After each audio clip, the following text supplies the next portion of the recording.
Sri Sharda Devi and her Divine Play, Chapter 14. Holy Mother and Western Women. O Sharada, O giver of spiritual knowledge, O you who always cover yourself with the veil of modesty, please always protect us from all sins. Salutations to you, O compassionate one. Everything in this world is subject to change.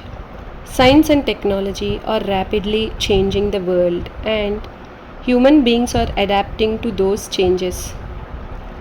Nowadays, people's education and upbringing, culture and behavior, way of life and style of living, food habits and style of dress, values and goals in life are quite different from those of people who lived in the 19th and early 20th centuries.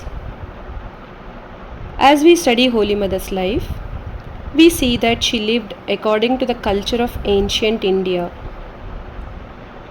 When Vivekananda's Western women devotees met Holy Mother, they were surprised to see how she lived. It was hard for them to believe that a woman who wore only one cloth, walked barefoot, kept herself veiled, and without formal education could conduct the spiritual ministry of the Ramakrishna order. Holy Mother's life is a meeting point of the ancient and the modern. She was born in a rural Indian village in the 19th century and she passed away in 20th century Calcutta. From her very birth, she was endowed with divine qualities such as purity and modesty, love and affection, devotion and humility, forgiveness and compassion, truthfulness and simplicity, patience and perseverance, faith and forbearance, renunciation and discrimination, service and self-control, courage and fearlessness.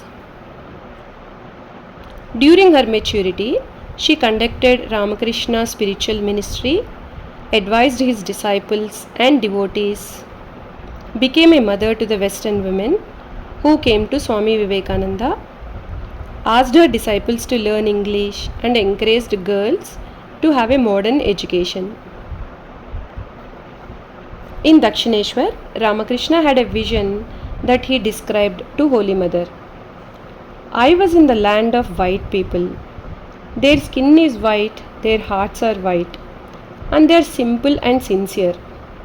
It is a very beautiful country. I think I shall go there.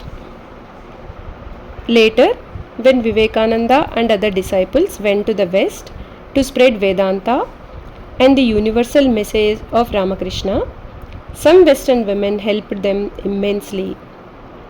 Swamiji observed that one of the causes of prosperity in the West was education for both men and women, whereas women were neglected in India. He remarked, "A bird cannot fly with one wing." He believed that both men and women were necessary to build a successful nation. Swami Vivekananda wrote from America to his brother disciples, "We must first build a mutt for the mother." On 25th February 1897, he wrote to his devotee Sara Bull, the widow of Norwegian violinist Ole Bull, "My duty would not be complete if I die without starting two places, one for the sannyasins, the other for the women." Vivekananda wanted to give Indian women an education centered on Holy Mother. For this purpose, he received financial help from some Western women. Two Western initiated disciples, Margaret Elizabeth Noble, Sister Nivedita, and Christine Greenstidel, Sister Christine, dedicated their lives to educating Indian women. On 17th March 1898, Mrs. Sara Bull, Miss Josephine MacLeod, another of Swamiji's devotees, and Sister Nivedita, then Margaret Elizabeth Noble, met Holy Mother at 10/2 Bospara Lane in Calcutta. Although they did not know Holy Mother's language, they communicated through the language of the heart. Holy Mother received them affectionately and treated them as her daughters. When they were served refreshments, Miss MacLeod asked, through a translator, "Won't you eat with us?" Holy Mother readily agreed. When Swamiji heard about this, he was overjoyed and wrote to Ramakrishnananda, "Mother is here, and the European and American ladies went the other day to see her. And what do you think? Mother even ate with them. Is not that grand?" Swami Nikhilananda explained how unusual this was. In general, she was very punctilious about observing orthodox Hindu habits, especially in the matter of food, and avoided eating with people outside her own caste. This partaking of food with foreign ladies was, as it were, a sanction given by her to Hindu society to accept and absorb them into its fold. After meeting these Western women, Holy Mother understood that the Master's vision in Dakshineshwar of white people had been realized.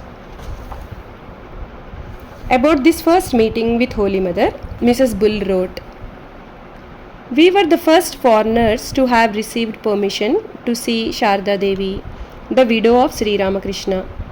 She called us her children, and saying that our visit to her was of the Lord, she felt no strangeness in being with us.